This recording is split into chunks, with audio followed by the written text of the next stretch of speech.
Hello everybody, welcome back to Planet X News, November 25th, 2020. Ladies and gentlemen, I'd like to thank each and every one of you that has donated to Dr. Albers' medical fund. In less than a month from now, I'm going to be taking her to this new doctor, and she's going to begin these chelation therapy appointments and hopefully regain her health over the next 4 to 6 months. So once again, I'd like to thank each and every one of you for your help. Now, yesterday, ladies and gentlemen, the sun unleashed a hellacious halo coronal mass ejection. Now, this coronal mass ejection was not headed directly towards the Earth. However, over the course of the next couple of days, we will be in the path of the remnants of this massive coronal mass ejection. I wasn't expecting anything like this due to the fact that we are still coming out of this solar minimum, and we will be heading into a solar maximum, which should peak in approximately 4 to 5 years. But leading into that, the sun will become very, very active. It seems that this activity is somewhat premature as I speak to you now in this video. I've put together some information here detailing exactly what happened and possibly the main root cause. And what you're looking at here is a coronal mass ejection spirograph. And I'm going to go ahead and use my cursor here. And you see the Earth right here in yellow. And naturally the sun in the middle. And this square icon here represents the Stereo A spacecraft. Up here you can see the legend for what these icons signify, the planets and also satellites. So I'm going to go ahead and play this. I'll narrate through it. You'll see this coronal mass ejection shoot out from the sun. Now, it doesn't look like much here on this spirograph, but let me tell you, when we get into the other portions of this video, you will see that this was a very, very intense CME. Now, as you see the sun spiral and you see this energy, you see it will hit the Earth. Let's see, on the 30th. So I would say leading into the 28th, 29th, and 30th, we will see the remnants of that coronal mass ejection.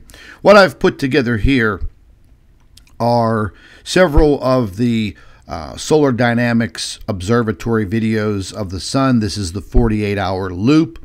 This is all current data. And I'm going to just go ahead and jump back here real quick. And, oops, let me get back here real quick. I'm just going to stop it right here. The section of the sun that we are looking at is right here. And this was where the coronal mass ejection spewed from. Now, if you look at the area here, the Earth is just about right here where my cursor is. So the Earth lies just below the equatorial region of the sun. And this coronal mass ejection was massive. It is considered a halo CME. And if you guys want more details on that, just simply go to Google and type in halo coronal mass ejection or halo CME, and you can probably find some good videos and some detailed information on that. But we're gonna view some of these views from the Solar Dynamics Observatory satellite in different angstroms of extreme ultraviolet light. And I'll go ahead and let this play. So again, this region here is where we're going to be concentrating on. This is the sunspot that supposedly erupted. This is a massive sunspot, and you can see on your screen that there are several of them. This magnetogram also shows you how large this sunspot is. We're looking at another angstrom of light. This is the 171. And again, you're going to be seeing, kind of different colors in these 48-hour loop videos. And you're going to see some different views. But you can see this massive intensity. Now, you won't see the coronal mass ejection or the halo ejection from this satellite. We will see it on the coronagraphs, and you will also see what it revealed. Now, folks, normally when the sun is in its solar minimum over a period of 11 years, you don't see anything like this. You don't see these massive groups of sunspots. We can go weeks and weeks and months without seeing a sunspot. But we've been seeing the sunspots. They're coming back. We're leaving the solar minimum, moving into the solar maximum. But in my viewpoint, prematurely. This type of activity during a solar minimum is rare. Now, we are looking at the coronal mass ejection, the halo event. Now, what I'm going to do is I'm going to go ahead and stop this. So let me get to one point here. I'm going to just stop it, and I'm going to show you. I'm going to get to the one point. If I could, let me just back up a little bit here. And you'll be able to see. Oh, I went all the way back. You'll be able to see the halo coronal mass ejection. It's just a matter of stopping it right where I want it. No, probably not going to be able to do it. I did this video clip in ultra high definition 4K, so it's kind of hard to move it to the point. If you take a look here, you can see this almost a complete spiral all the way around. And this definitely signifies a halo type coronal mass ejection. And it was pretty large. Not the largest that I've seen, but it was big enough. So I'm going to go ahead and let this play through, and you'll see the intensity. So there were several smaller coronal mass ejections that led up to this much larger one. And you could see on your screen how violent this was. In the background, you'll also see up here, I believe that's probably Mercury moving. But I have some more analysis that I'm going to be doing on this particular video, because it seems that there is something else moving along with Mercury that should not be there. But what was revealed during this coronal mass ejection, I believe, was the root cause, and will be leading up to this steel frame, which will be coming up. Now, all of this video was run through our special programming to get rid of this interference, take it frame by frame, so we can see what was there. And we should be leading up to it just about now. So I'll just let this play so you guys can see. And I've slowed it down a little bit during this clip. And that will allow you to see this intensity. As it slows down, you can see this was just massive. And, something else, folks, it's a good thing that we were not, directly in line with this. But you can see right there in that still shot. Now I'll go back. I'll see if I could go back just a little bit. right there, and I'll pause it. You see right here, okay, it took hours and hours to work with this raw video clip of this coronagraph, increasing the resolution up to an ultra 4K and quadrupling the frames. So we were able to get a clearer view of what was there. Once we got to that point and we identified this object, we were able to acquire even more detailed evidence that this halo coronal mass ejection, what occurred on the sun, wasn't just a natural phenomenon. It was induced once again by this main stellar core Planet X object orbiting our sun, interacting with this large sunspot. Now, this is all magnetics, folks. A lot of energy being produced here. It is my theory that as this stellar core passed by, at that point in time, it completely disrupted this sunspot and created the coronal mass ejection. And we have seen this time and time again, and I have shown all of you this evidence time and time again.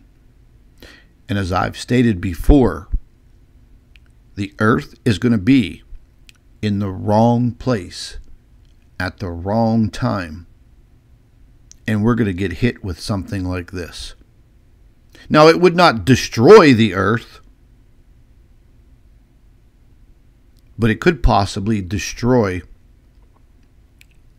the electrical grid for a long period of time. 5 years, possibly even a decade. We don't know, because nothing like that has happened since the Carrington event.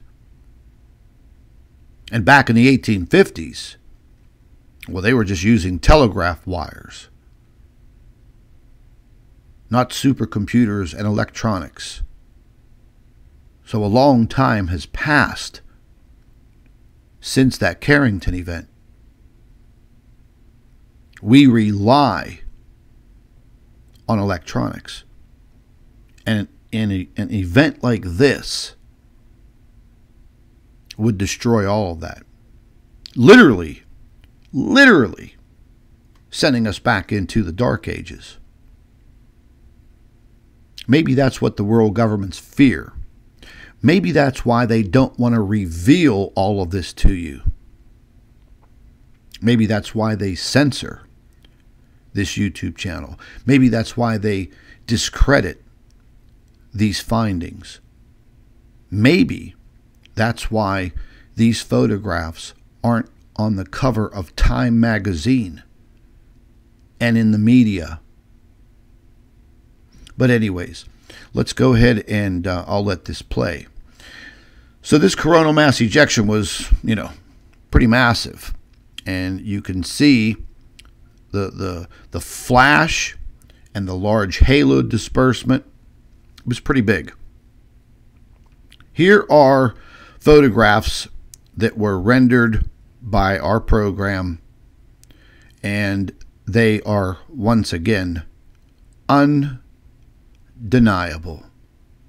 You will see nothing like this anywhere else in the world.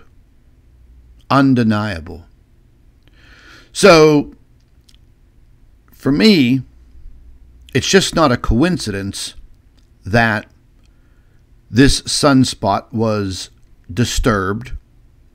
It erupted into a massive halo coronal mass ejection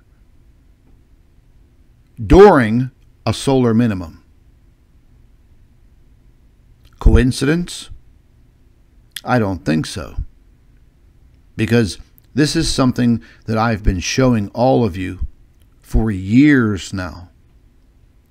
And now I have the technology to uncover it and to reveal it to all of you. Now, you know, look, some will sit there and say and leave comments and say, oh, you're photoshopping this and you're photoshopping that. Well, listen, folks, that goes back to the old days when I was revealing this information, and people would say, oh, that's a lens flare. That's a lens flare. Well, now we've moved up to the new terminology, and that is, oh, you've photoshopped that. Well, look, folks, I am a good researcher. I am intelligent. I'm a good investigator. I'm good with computers. I know my way around a computer. But I don't own Photoshop. And those photos are not photoshopped. We have the technology. I have the technology and the know-how to remove layers from these coronagraph videos and show all of you what is really there. Okay, so let's just go back and take a look at it. Let's take a look at the photographs. Let me just jump through here real quick.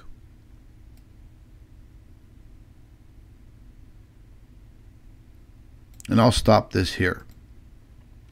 So, I don't know, folks. Maybe you guys want to take a screenshot of this, this still shot and see if you could recreate it using, I don't know, any kind of picture program or any type of Photoshop program. Email me the photographs. Prove me wrong.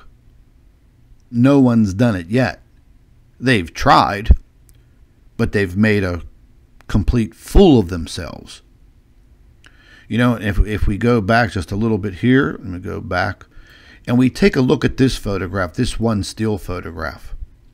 I mean, you can clearly see the remnants of the coronal mass ejection, the streams of plasma spewing from the sun, spewing over this stellar core object.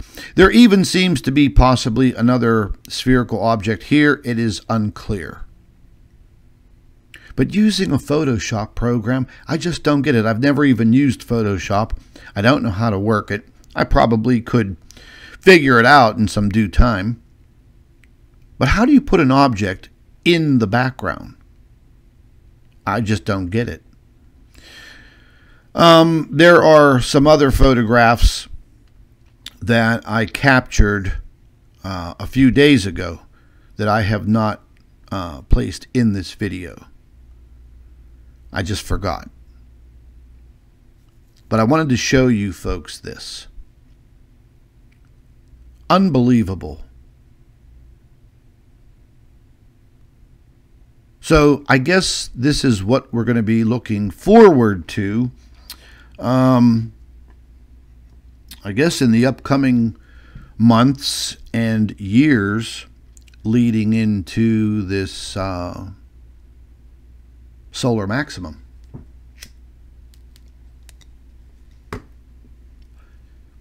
It's going to be very interesting.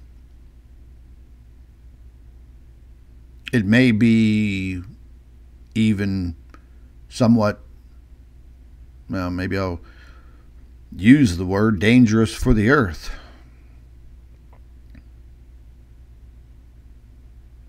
I guess we've never really been faced with this.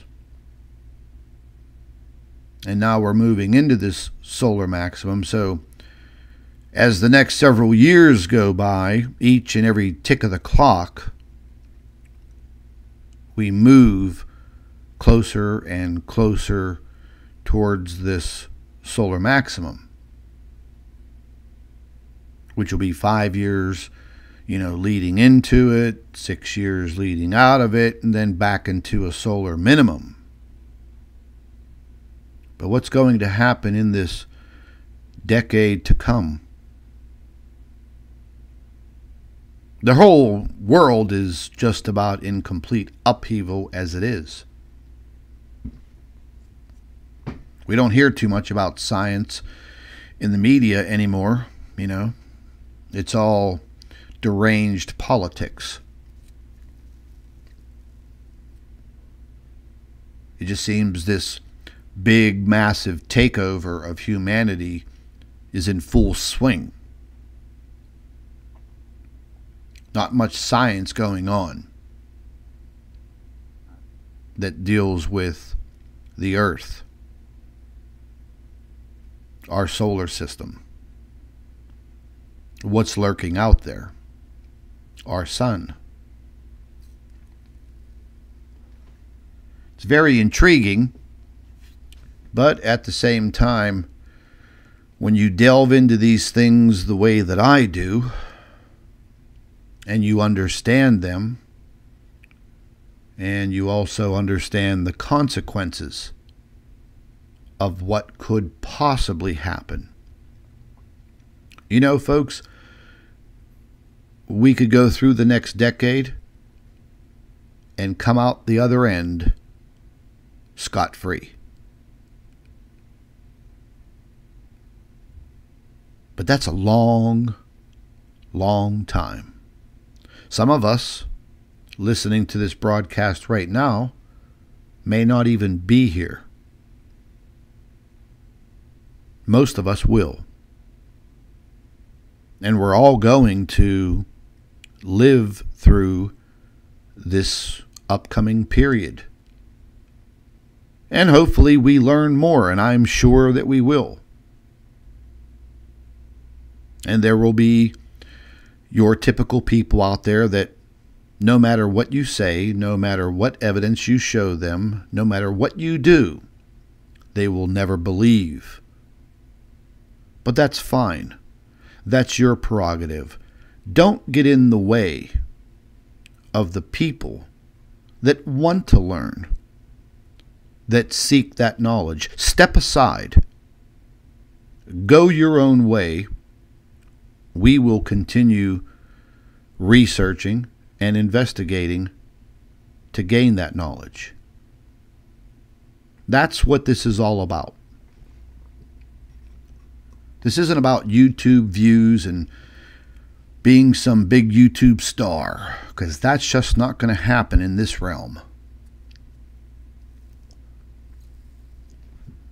I know that these stellar cores and this object, and I believe that there is one main object that is very, very, very large. You know, we don't really know exactly how big it is. I'm sure the government space agencies pretty much know by now, you know, with the launching of these two space probes, the Parker space probe and the solar orbiter, and who knows what else they've put out there. A lot of rocket launches have been going off for the last several years. A lot of things going out into space. And then the big push to get man to Mars. To get just a little bit further away from the sun. Man inhabiting another planet. Possibly even going to Mars, terraforming the planet over decades and decades. Can they do it? Maybe. I guess we'll find out. So the future may look bleak to others. Maybe not. Like I said, maybe we'll come out of that decade-long span of the sun's intense activity, and maybe we'll come out of the other end completely unscathed. But it's just like the laws of probability I've mentioned before, folks. You know, sooner or later, we may just be in the wrong place at the wrong time. But we will see. I'm nothing more than your messenger. I'm the man who shows you my discoveries. I share with you my investigative research. Nothing more. I can't predict the future. I don't know the future. But when you start putting all of these things together, sometimes they add up to something not so good. But again, let me reiterate, I'm not a fortune teller. I don't know what is going to happen in the near future with these visitors into our solar system, and they are here to stay. They're not going anywhere. They are orbiting our sun. There's nothing that we can do to stop that, prevent that, or change that.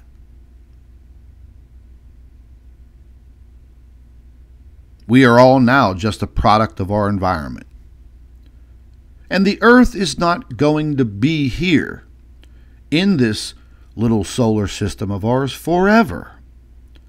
Nothing in space is forever. Stars burn out. Planets are destroyed. Everything in the galaxy, everything in the universe is constantly and continuously changing. Our solar system and our planet is no different. And one day, there will be no more Earth. That is a cold, hard fact. And I'll leave you with that. Anyways, folks, if any of you would like to contribute to Dr. Albers' Medical Fund, there is a link in the description box right below this video. And her first appointment for this chelation therapy will be December 29th. It's definitely going to make her very, very sick in the beginning, and she'll be going to the appointments every 2 weeks thereafter. It is quite costly, and she doesn't have any medical insurance. And you know, we're hoping to stop the progression of this mercury poisoning. It's just it's a shame. You know, it's very hard for me to sit back and watch this and feel completely helpless. I've read a lot of the emails that all of you folks have sent in with all of your help and suggestions. 99% of it I have already researched, and you know, at this point in time, there's really only one way to stop this, and you know, that is to get this mercury, this heavy metal, binded to an agent that will allow her body to expel as much of it as possible. You know, therefore stopping the this progression of deterioration, which is again very you know, very hard to watch. You know.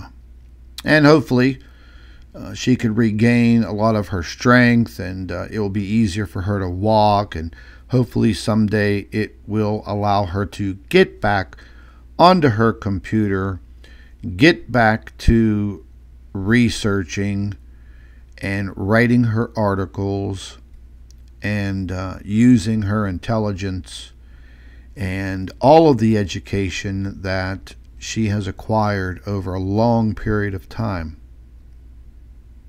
Let's just hope for the best. Once again, for all of you that have helped contribute to this fund, I greatly appreciate it.